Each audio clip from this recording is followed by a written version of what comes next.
इनके पहले वीडियो में ये समझा कि जो आत्मा है उनका कोई आकार नहीं है,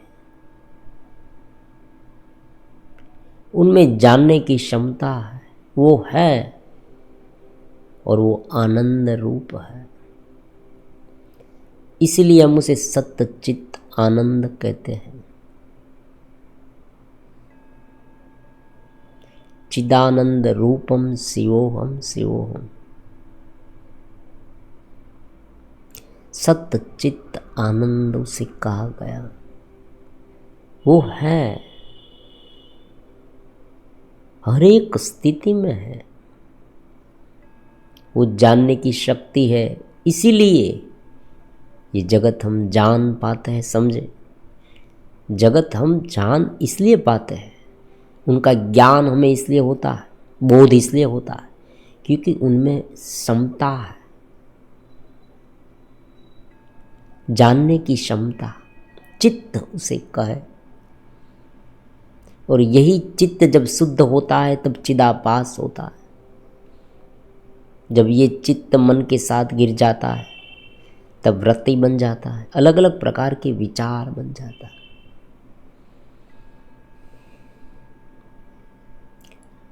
आज हम ये समझने की कोशिश करेंगे और एक मैसेज भी ऐसा मिला है कि भगवान की अनुभूति कैसे करें, परमात्मा की अनुभूति कैसे करें, इस भगवान को कैसे जाने, किस तरह से माने, क्या है ये, समझने वाली बात क्या है। समझे, 4 प्रकार की अलग अलग पहचान है परमात्मा की। परमात्मा ही है सब में, लेकिन उनकी 4 अलग अलग पहचान है। एक जो है वो अंतिम तत्व है। अंतिम हम उसे कैसे कहें। समझे, ये पूरा जो जगत है वो उसमें समा गया। जैसे सागर में लहर उठी, फिर ये लहर जो है उस सागर में समा गई। तो ये जो सागर है वो उनका अधिष्ठान है, क्योंकि उसमें से लहर उठी है। मिट्टी में से खिलौने बने, तो मिट्टी जो है वो मेन अधिष्ठान है, उसमें से ये बना है।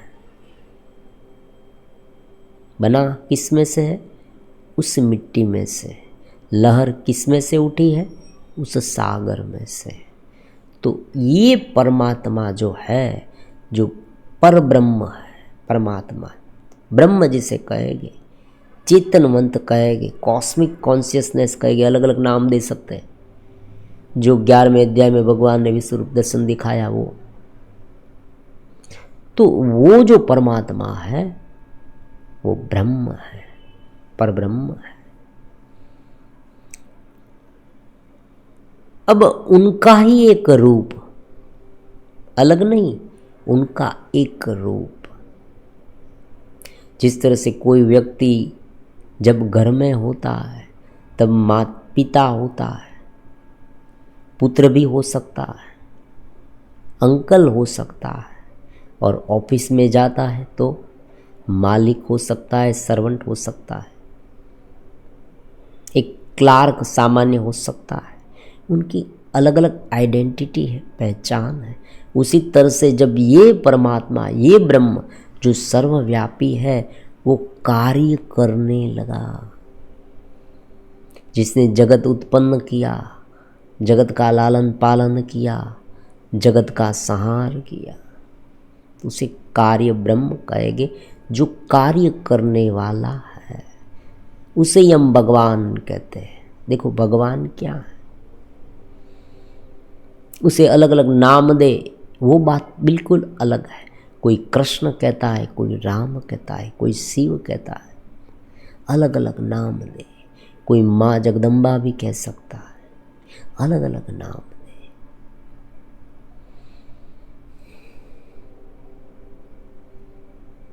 तत्व ज्ञान की भाषा में सरल रूप में समझना है तो पहले ब्रह्म है जो चेतना है, वैश्विक चेतना, कॉस्मिक कॉन्शियसनेस जो सर्वव्यापी है,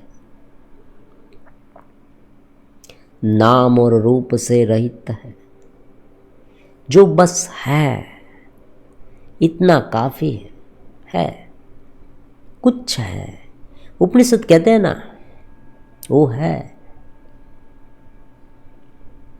देखी ना जा सके, सुनी ना जा सके, ऐसी है। आंखों से हम उसे देख नहीं पाते, कानों से सुन नहीं सकते, जीवा से उनका स्वाद नहीं लिया जा सकता। ऐसा क्यों होता है? अब बीच में ये बात भी बता देते हैं, क्योंकि जब हम ऐसा करते हैं, आँख से देखते हैं, कान से सुनते हैं, उनका स्वाद लेते हैं, चखते हैं, तब वो एक अवधि में रूपांतरित हो जाता है। वो दिखने लगना मतलब क्या? एक अवधि, एक बॉर्डर, एक बाउंड्री बन जाती है उनकी, एक कद और साइज बन जाता है कि इतना है, समझे? ये इतना है, ऐसा हम देखते हैं, नाम और रूप बन जाता है, और उनसे उनका जो अस्तित्व है ना, वो सीमित हो जाता है। कोई चीज़ हमने देखी, तो जैसे ही देखी क्या हुआ, वो एक प्रकार की कंडेंस्ड ऊर्जा हो गई, एक ऊर्जा का एकत्रीकरण हो गया, ऊर्जा एक जगह पर रुक गई, हम ऐसा भी कह सकते हैं, इकट्ठी हो गई, संग्रहित हो गई। जो व्याप्त ऊर्जा है, वो ऊर्जा एक छोटे से ढांचे में गिर गई। ये घिरी हुई चेतना, तो ये परब्रह्म कैसे हो सकती है? क्योंकि यहाँ गिरी है तो वहाँ क्या है? मान लीजिए एक छोटी सी चींटी है, वो आपके घर में, और एक चींटी कोई एक देश में, तो यहाँ जो चींटी है वो भी चल रही है, खाना खा रही है, इधर उधर जा रही है, उनमें भी शक्ति कहाँ से आई? और वो चींटी जो दूसरे देश में रहती है, उनमें शक्ति कहाँ से आई? उनका मतलब ये हुआ कि ये चींटी और वो चींटी दोनों में शक्ति जो आई, वो शक्ति अनंत है। अगर हम ये कहेंगे कि ये शक्ति जो है वो यहाँ ही है, वहाँ नहीं है, समझे? इस चींटी में जो शक्ति है वो केवल यहाँ है, यहाँ शक्ति है, वहाँ नहीं है। तो वहाँ कौन है? वहाँ दूसरी शक्ति है, तो दो शक्तियाँ हो जाएगी। अब कोई ये भी कह सकता है कि भाई यहाँ दो शक्ति है, तो कोई और जगह पर तीसरी शक्ति होनी चाहिए, तो इतनी अलग अलग शक्तियाँ, तो इस शक्ति को कौन चलाता है? उस आइडेंटिटी को कौन चलाता है? उनका कोई अंत आएगा ही नहीं। ये शक्ति, इनसे ऊपर की शक्ति, इनसे ऊपर की शक्ति, तो एक अनंत चेतना है जहाँ नाम और रूप नहीं है। और जब हम देखते हैं, सुनते हैं, चखते हैं, स्पर्श करते हैं, तब वो एक बाउंड्री में बंध जाती है। इसलिए परब्रह्म को ऐसा नहीं माना जाता, वो बाउंडलेस है, वो दिखाई नहीं देने वाली है, वो सुनाई नहीं देने वाली है, क्योंकि उनकी शक्ति से ये हो रहा है। ये बात है, समझे? ये हम एक्सेप्ट करते हैं कि उनकी शक्ति से ये हो रहा है। कोई व्यक्ति देख पाता है उनकी शक्ति से, ये बात है। हम सुन पाते हैं उनकी क्षमता से, हम अनुभव कर सकते हैं उसे। मैं हूँ का अनुभव हो रहा है ना, वही उनका अनुभव है। शुद्ध में शुद्ध आत्मा का अनुभव हो रहा है, वो परमात्मा से जुड़ा हुआ है,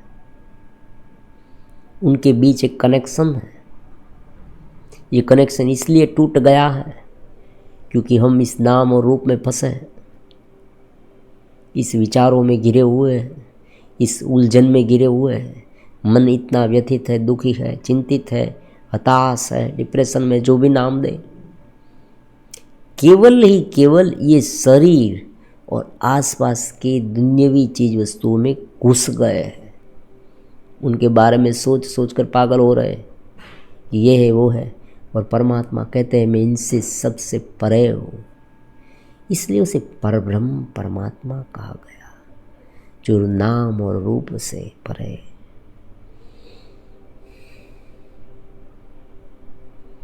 तो इस तरह से उसे कोई एक बाउंड्री में नहीं बांधना है, उसे वैसा ही रखो। अब जो कार्य करने लगा उसे कार्य ब्रह्म कहेंगे, परब्रह्म। परब्रह्म में से कार्य ब्रह्म हो गया। जो कार्य करने लगा, जो माया से, जो उनकी शक्ति से कार्य करने लगा, कार्य ब्रह्म है, उसे भगवान भी कहा जाता है। अब देखो ये दो तो बाहर के हो गए, जैसे ये दो बाहर के हैं वैसे ही हमारे भीतर है, हमारे भीतर भी दो है। जिस तरह से हमारे शरीर में है उसी तरह से पूरे ब्रह्मांड में है, या हम ये कह सकते हैं जिस तरह से ये पूरे ब्रह्मांड में उस तरह से हमारे शरीर में है। यथा अंडे तथा पिंडे, यथा पिंडे तथा ब्रह्मांडे, सब में एक ही रचना है। तो जिस तरह से बाहर के दो ब्रह्म है, एक ब्रह्म नितांत शांति रूप सबका अधिष्ठान है, दूसरा ब्रह्म कार्य करने लगा, कार्य ब्रह्म है। जिस तरह से कोई व्यक्ति घर के बाहर गया तो अलग नाम वाला हो गया, व्यक्ति तो एक ही है, उसी तरह से वही ब्रह्म, वही परमात्मा अलग अलग कार्य करने लगे। सृजन करने का कार्य, लालन पालन करने का कार्य, उसे विसर्जित करने का कार्य, तो अलग अलग नाम दे दिए गए उसे। अब भीतर जो हमारे शरीर में है वो भी इसी तरह से है, इस आइडेंटिटी में जो बन गए, हमारी पहचान बन गई, उनका नाम रमेश, छगन, जो भी नाम दे, उसमें भी ये दो है। एक है प्योर कॉन्शियसनेस जो परमात्मा के साथ जुड़ी हुई है, और दूसरा है अविद्या युक्त जीव जो मन बुद्धि से जुड़ा हुआ है, स्मृतियों से जुड़ा हुआ है, जो अपने आप को शरीर मानता है, जो अनेक जन्म की स्मृतियों से घिरा हुआ है, जो बार बार यही सोचता रहता है कि मैं ये हूँ वो हूँ, असंतोष में, डिप्रेशन में आ जाता है, इरिटेट हो जाता है, कामी हो जाता है, किसी को नुकसान पहुंचाकर किसी भी हाल में इतना भुगत लो ऐसा हो जाता है, विकारी जो भी नाम आप दे अलग अलग प्रकार का वो हो जाता है। तो ये चार हो गए। एक परब्रह्म परमात्मा जो सबका अधिष्ठान है, मान लीजिए सब कुछ नष्ट हो गया, सब कुछ नष्ट हो गया,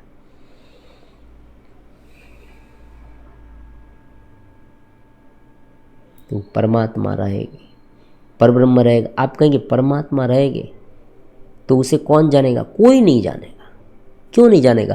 क्योंकि अलग रचना ही नहीं, वो स्वयं अपने आप हो जानेगा। वो है, बस है, ब्रह्मांड है, यहाँ कोई आदि भी नहीं, अंत भी नहीं। ऊपर जितना जाओगे, दाएं जाओगे, बाएं जाओगे, नीचे जाओगे, कोई अंत नहीं, अनंत है, अनंत है। हम इसलिए ये ऐसा मानते हैं कि उनका अंत होगा, क्योंकि हमारा अंत है। जो नाशवंत होता है ना, वो ये समझता है कि दूसरे व्यक्ति का भी, दूसरे अस्तित्व का भी नाश होता ही होगा, और उनका नाश इसलिए नहीं होता क्योंकि उनका जन्म नहीं हुआ। समझे? जब हमने कोई चीज़ को देखी, मान लीजिए एक टेबल हमने देखा, तो जैसे टेबल देखा उनकी एक आइडेंटिटी बन गई कि ये टेबल है, तुरंत हम ये समझ पाएंगे कि ये टेबल यहाँ है वहाँ नहीं, एक बाउंड्री बन गई। तो तुरंत उनका नाश होगा, कभी ना कभी नाश तो होगा। ये सिद्धांत में बन गया, ये सिद्धांत में फंस गया, ये सिद्धांत उन पर लागू हो गया कि ये टेबल है, मैंने टेबल को देखा, तो उनका मतलब ये हुआ कि ये टेबल कभी ना कभी बना होगा, किसी ने बनाया होगा। और ये जो टेबल है वो आज नहीं तो कल, कोई ना कोई दिन में उनका नाश होने वाला, तो जरूर नष्ट होगा।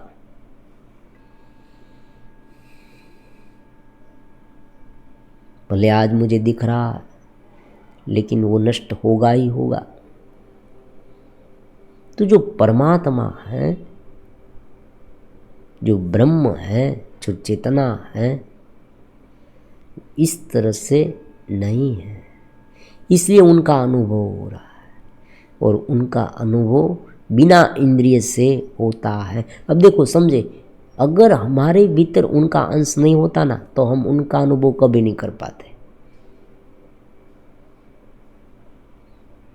अच्छी बात यह है कि परमात्मा का अनुभव हम कर सकते हैं, क्योंकि हमारे भीतर उनका अंश है। भगवान भी कहते हैं कि सर्व जीवों में मैं हूँ। जीव जो है भीतर, वो उनका अंश है, उस चेतनवंतता का अंश जीव है। वो भीतर हमारे है और आत्म स्वरूप है, चेतन स्वरूप है, लेकिन ये मन और इंद्रियों के साथ गिरकर ये जीव बन गया है। तो अगर व्यक्ति कितना भी अलग अलग विचारों में फंसा हुआ है, भगवान ये भी कहते हैं ना, जघन्य पाप करने वाला भी अगर आत्मस्थ हो, मुझ में समा जाए, तो ये जीव भाव से मुक्त हो सकता है। तो सर्व पापोभ्यो, सर्व प्रकार के पाप है, उनसे मुक्त हो सकता है। मेरे शरण में आ जाओ, ऐसा क्यों कहा गया? ये जो लैंग्वेज का प्रयोग है ना, वो उस तत्व ज्ञान को दर्शाता है, दूसरा कुछ नहीं है। क्योंकि व्यक्ति समझ नहीं पाएगा, इसलिए अलग अलग रूप में ये समझाया गया है कि सर्वधर्म परित्याज्य माम के शरणं रज, मेरे शरण में, आत्मा के शरण में आ जाओ, उस परब्रह्म परमात्मा के शरण में आ जाओ। मतलब जीव भाव को त्याग दो, तो तुम ब्रह्म ही हो। अब सीधी सी बात है, अगर परमात्मा की अनुभूति करनी है तो क्या करना होगा? इस मैं का एपी सेंटर बदलना होगा। ये मैं का एपी सेंटर कहाँ है? मन में है। मन इतना व्यथित रहता है, मन में ये मैं फंस गया है। ये शुद्ध में परमात्मा का मैं जो है, जो नितांत शांति के रूप में, चेतनवंतता के रूप में, सर्वशक्तिमान के रूप में जो अनुभव में आ रहा है, मैं हूँ। नींद में भी मैं, जागते हुए भी मैं, स्वप्न में भी मैं, किसी से बात करते हैं तब भी मैं, जघन्य अपराध करते हैं तब भी मैं, ये मैं रहेगा, ये चेतना रहेगी। फिर ये चेतना जो अलग अलग प्रकार की वृत्तियों में गिरती है, वृत्ति मतलब विचार। देखो, जिसे ये समझ में नहीं आता वृत्ति क्या है, उनके लिए वृत्ति मतलब एक विचार, एक सोच, सोच का ग्रुप वृत्ति है, समझे। केवल सोचना, किसी व्यक्ति पर गुस्से करना तो एक विचार हो गया, लेकिन गुस्सा एक वृत्ति है, एक ग्रुप है। ईर्ष्या वृत्ति, हिंसा वृत्ति, प्रेम भी वृत्ति ही है, चिंता भी वृत्ति है। लेकिन कोई विषय जो है वो सोच है, जिनके बारे में सोच रहे हैं, कोई विषय के बारे में, तो उसे हम सोच कहेंगे। और जो ग्रुप है वो वृत्ति है। तो उनका एपी सेंटर वहां हो गया है। वो ये मानने लगा है कि मैं ये हूं, मैं मन हूं, मन के साथ गिर गया है, मन की वृत्तियों के साथ गिर गया है। वो सोचता रहता है, सरल भाषा में वो डिप्रेशन में आता रहता है। वो डिप्रेशन में जब आता है, जब वो सोचता रहता है, जब वो ऐसे वैसे विचारों में गिर जाता है, तब वो अपने आप को इसी प्रकार का मानने लगता है। लेकिन वो क्या है? शुद्ध चैतन्य है, उनका अंश है जो भीतर है। तो भक्ति कैसे करेंगे, समझे? ये भी है। तो भगवान की भक्ति करना चाहते हैं, वो कैसे परमात्मा की भक्ति करेंगे? शुद्ध में जाकर, क्योंकि शुद्ध में ही परमात्मा का भजन कर सकता है। अगर जीव भाव में रहकर भजन करेंगे तो क्या होगा? केवल विधि बन जाएगी, हम समझ नहीं पाएंगे, उनका एहसास हमें नहीं होगा, और केवल डर के मारे, समझे, या कुछ चाह के मारे, मुझे ये चाहिए वो चाहिए, परमात्मा मुझे ये दे दो वो दे दो, मुझे ये चीज़ वस्तु बहुत पसंद है, मेरा जीवन सुखमय हो जाए, धन धान्य से भरपूर हो जाए, अच्छे संतान मिल जाए, अच्छी बीबी मिल जाए। क्यों ऐसा होता है? क्योंकि वो जीव भाव में है, वो ये मानता है कि मैं ये हूँ, वो ये मानता है कि मैं जीव हूँ और यही मेरा जीवन है, यही मेरा सुख है, यही मेरा चैन है, यही ही मेरी वास्तविक आइडेंटिटी है, इनसे ऊपर मैं कुछ नहीं। तो यहाँ अगर मुझे कुछ मिल गया सप्लीमेंट्री तो आनंद ही आनंद है। अगर भगवान आ जाए और मेरे ये दुख दर्द दूर कर दे, मुझे ये दे दे वो दे दे, यहाँ मेरा जो जीवन है ना वो इतना सुखी साधन संपन्न हो जाए, सत्ता और संपत्ति से युक्त हो जाए तो बहुत अच्छा है। बहुत हो गया, बस बहुत हो गया। गुरु से भी यही मांगते हैं, इसमें कोई बुरी बात नहीं है, लेकिन साधक का विकास नहीं होगा। गुरु सेवा से भी यही मिलता है, गुरु के साथ मिलन से भी यही मिलता है। लेकिन अगर जो वास्तव में जान गया है कि गुरु के पास, परमात्मा के पास क्या मांगना है, क्या उनसे प्राप्त करना है, उस चेतनवंतता को जानना है, तो वो उसे पहले कहाँ जाना पड़ेगा? शुद्ध में। इसलिए शुद्धि की आवश्यकता है ना, समझे। योग शास्त्र में यम नियम का पालन इसीलिए कहा गया है कि पहले यम नियम का पालन करो, शुद्ध हो जाओ, क्योंकि शुद्ध में उस परमात्मा की भक्ति कर सकता है, उस चेतना में लीन हो सकता है। हालांकि इनके लिए ये भी कहा जाता है कि अगर इस तरह से भक्ति करे तो ये शुद्ध हो जाएगा, लेकिन हुआ या नहीं हुआ ये देखना चाहिए। अगर वो शुद्ध हो जाए, शुद्ध में हो जाए, शुद्ध परमात्मा का जो परब्रह्म का एक अंश हम में है, वो अगर वो होने लगे तो अच्छा है।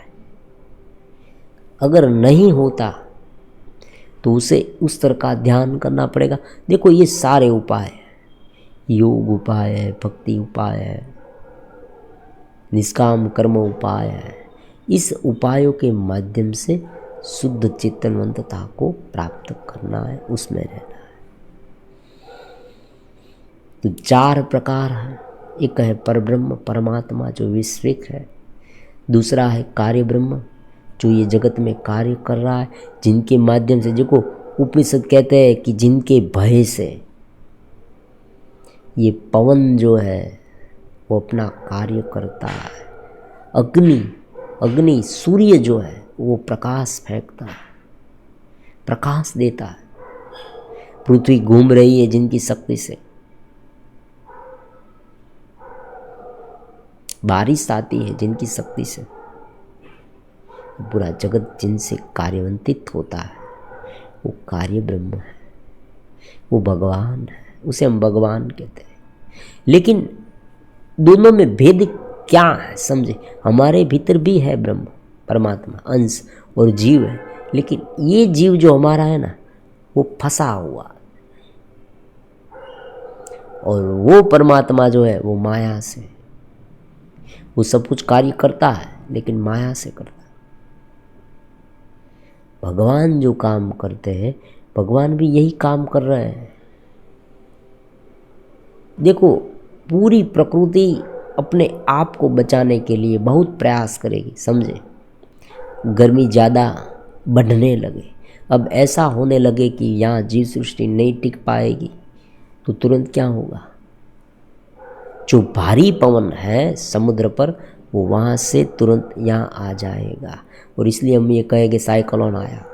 ये क्यों आते हैं साइक्लोन? क्योंकि वो अपने आप को ठीक करती है प्रकृति। बहुत प्रदूषण हो गया। देखो, व्यक्ति ये कहता है कि धीरे धीरे ग्लोबल वार्मिंग के कारण ये विश्व का नाश होगा, लेकिन यहाँ पर ये विश्व का नाश कैसे होगा, जीव सृष्टि का नाश कैसे होगा? क्योंकि प्रकृति जो है वो रिएक्शन देगी। जिस तरह से हम कुछ ऐसा वैसा खाना हमने खाया, जैसे ही हमारे शरीर में गया, शरीर में रिएक्शन होगा। क्यों? क्योंकि शरीर क्या कर रहा है, उसे दूर करने की कोशिश कर रहा है, अपने आप को ठीक करने की कोशिश कर रहा है। इसी तरह से ये पूरा ब्रह्मांड भी, ये प्रकृति भी ये काम कर रही है, इसलिए विनाश होता है। कभी कभी आप देखें, बड़े बड़े साइक्लोन आते हैं, बहुत तीव्रता से पवन फूंकाने लगता है, इतनी तेज रफ्तार से हवा बहने लगी, आप कहेंगे वर्तमान पत्र में आएगा कि यहाँ पर बहुत बड़ा साइक्लोन आ गया। तो ये क्या है? प्रकृति, कार्य ब्रह्म है, वो कार्य करेगा, वो इस प्रकृति को टिकाने की मेहनत करेगा। इस एक छोटे से घेरे में है, इसलिए वहाँ गिर गए, फंस गए, दूसरा कुछ नहीं। जो व्यक्ति इस शुद्ध में जाता है, परमात्मा के साथ एक रूप होता है, उन्हें बहुत कुछ जानने को मिलेगा इस सृष्टि में। अपने शरीर में भी सूक्ष्म शरीर उसे दिखेगा, वो समझने लगेगा क्या है सूक्ष्म शरीर। ऐसी बहुत सारी छुपी जो सिद्धियाँ है, शक्तियाँ है, वो भी उसे मिल सकती है। जितना ऊपर जाए उनकी संकल्प शक्ति बढ़ जाएगी, समझे।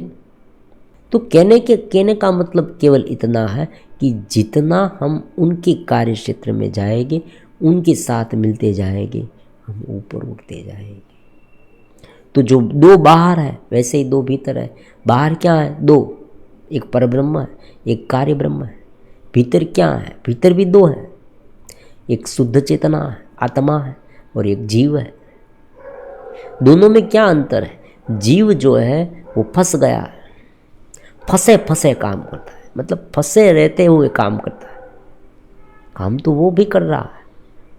देखो, ये सब जगत में जो बना है, कौन बनाता है? हम भी करते हैं ना, हमारा योगदान है। मकान किसने बनाया? हमने बनाया, मनुष्य ने बनाया ना मकान। ये सब जो सारी चीज वस्तु है, कैमरा है, ये टीवी है, हाँ, ये सब किसने बनाया? मनुष्य ने बनाया, हमारा योगदान है। तो इस तरह से हम भी ब्रह्मा हुए ना, और डिस्ट्रॉय करते हैं, हम नाश करते हैं। देखो, व्यक्ति खुन्नस से भर जाता है। आज देखे, आज विश्व में कितने सारे युद्ध हो रहे हैं, आपस में लड़ाई झगड़ा हो रहा है, बम बरसाए जाते हैं और नाश करते हैं। ये क्या है? सब कुछ हमें भी वैसा ही है, परमात्मा जैसा, इसलिए हम भी परमात्मा के अंश है, लेकिन फंसे हुए उस परमात्मा की माया में फंस गए। उसकी माया में फंसे होने के कारण उस परब्रह्म को नहीं जान पाते। उसे जानना ही परमात्मा की अनुभूति कहते हैं। और वो कैसे होगी? इनसे मुक्त होकर। देखो, प्रश्न में ही उत्तर है। कोई व्यक्ति कहेगा कि मुझे ईश्वर की अनुभूति करनी हो सकती है, वो जो रहस्य उजागर हो सकते हैं।